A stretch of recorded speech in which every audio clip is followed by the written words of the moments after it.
1905 साली खेडमधील सोनार आळी परिसरात श्री गणेश चतुर्थीच्या दरम्यान कैलासवासी हरी रंगनाथ कारले यांना त्यांच्या मालकीच्या जमिनीमध्ये श्री सिद्धिविनायकाची मूर्ती असल्याचा दृष्टांत आला आणि तिथे प्रत्यक्षात सिद्धिविनायकाची मूर्ती प्रकटली।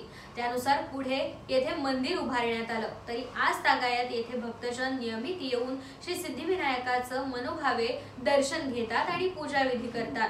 परंतु श्री सिद्धिविनायक मंदिराच्या नावाने पैसे उकळले जात असल्याचं काम समोर आल्याने प्रसाद उर्फ भाऊ कारले यांच्या ही गोष्ट निदर्शनास आणून दिल्यानंतर त्यांनी निवेदन सादर करत या गोष्टीशी मंदिर व्यवस्थापनाचा काहीही संबंध नसून आम्ही यास कोणत्याही प्रकारचे जबाबदार नसल्याचे निवेदन सादर करत त्यांनी सदर माहिती दीपवाहिनीजवळ बोलताना सर्व श्री सिद्धिविनायक गणेश भक्तांना दिली आहे। पाहूयात काय म्हणतात भाऊ कारले।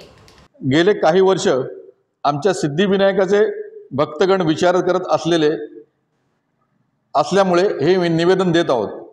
कैलासवासी हरी रंगनाथ कारले यांना दृष्टांत होऊन त्यांनी 1905 साली या सिद्धिविनायकाची मूर्ती आमच्या अंगणातील पूर्वीच्या या धान्य कोठाराचे खोलीत केलेली आहे।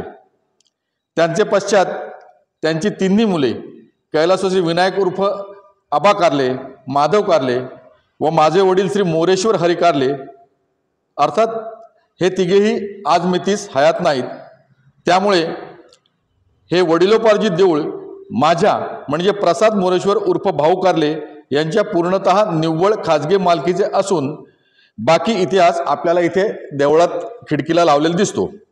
गेली 6 वर्ष मी भाऊ कारले व कुटुंबीय या दानपेटीत जमा होणारा निधी त्यातील नैमित्तिक व्यवस्थापन खर्च वजा जाता उर्वरित निधीमधून जो शिल्लक राहतो त्यात स्वकमाईची भर घालून आणि आमच्या घराण्याचे संबंध असणारे माझे वडील बंधू श्रीयुत आबा जोशी यांचे भक्कम सहकार्यातून इथे दरवर्षी श्रीयुत गणेश यागाचे व त्या अनुषंगाने साऊंड सिस्टीम, देवळाला लाइटिंग यासाठी होणाऱ्या सर्व कार्यक्रमाचे नियोजन व आयोजन करत असतो।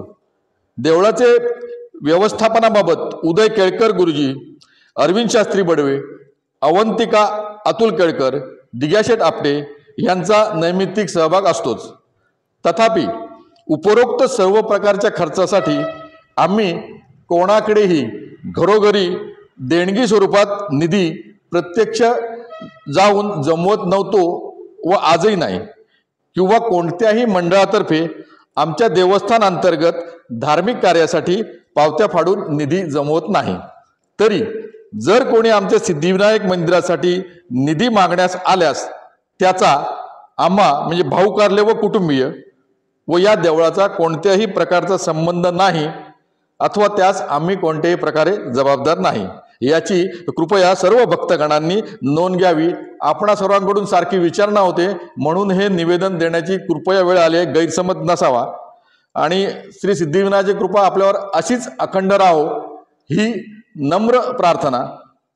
या प्रसिद्धीसाठी आम्हाला दीपवाहिनीचे श्री बिपिन शेठ पाटणे आणि सर्व कर्मचारी वृंद यांनी जे सहकार्य केले त्याबद्दल त्यांचे सिद्धिविनायक देवस्थानतर्फे मनपूर्वक आभार।